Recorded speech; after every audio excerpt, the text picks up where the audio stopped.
Hey everyone, Stacks here, and I am checking out a quick preview for Xmen number 8 with Jonathan Hickman as your writer and MAHMUD ASRAR as your artist.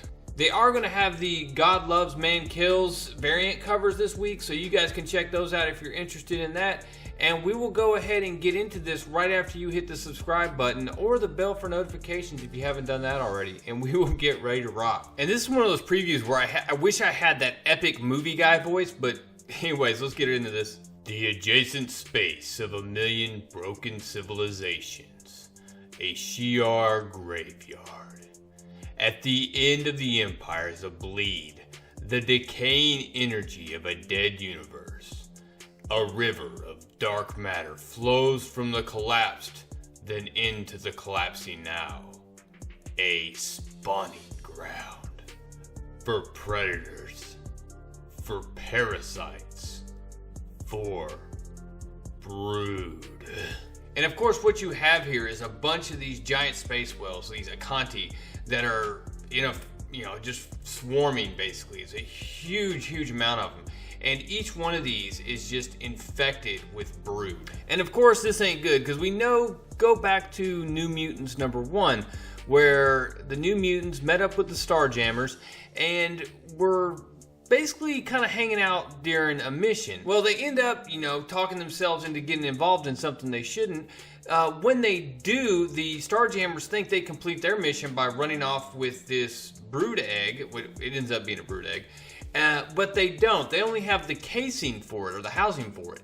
The actual egg itself, the New Mutants took and placed inside of Mondo. Well, Mondo's back on Earth now, and I highly suspect that is where these folks, the brood, are going to be heading. We also had reference during one of the white pages that this was a king egg. Now, we're all pretty familiar with the queen broods, but to have a king egg, apparently that's a pretty big deal. Now, I'm assuming the king egg is a bigger deal but I mean, when it really comes down to it, whatever the baby is, we're gonna love it either way. I'm just not familiar with there being a king brood. I've always seen the queen brood referenced, so we'll see. Now, if you're not familiar with the brood, it's easy to look at them and think that, man, that's, basically Marvel's knockoff version of the Xenomorph, but it's really not the case. They're a lot more dangerous. One thing that makes them more dangerous is their means of reproduction. So they don't use the face huggers and have something burst out of your chest.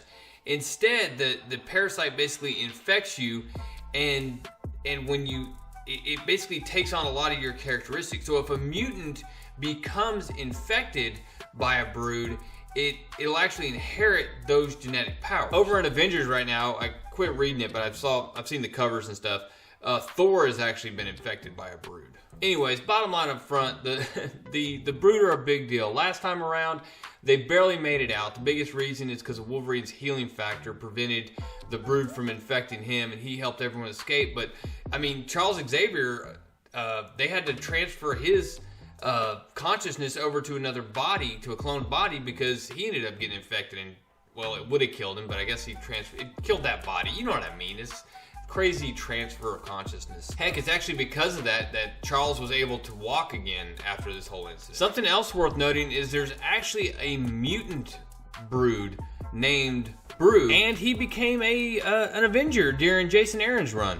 But since then, and he's been spotted on Krakoa. He was actually in House of X number 6 during the party scene, if you will, during the celebration of the Founders Day at Krakoa, or whatever you want to call it. Anyways, guys, this will be one of the first books I review. I'm really looking forward to it, and I hope you are too.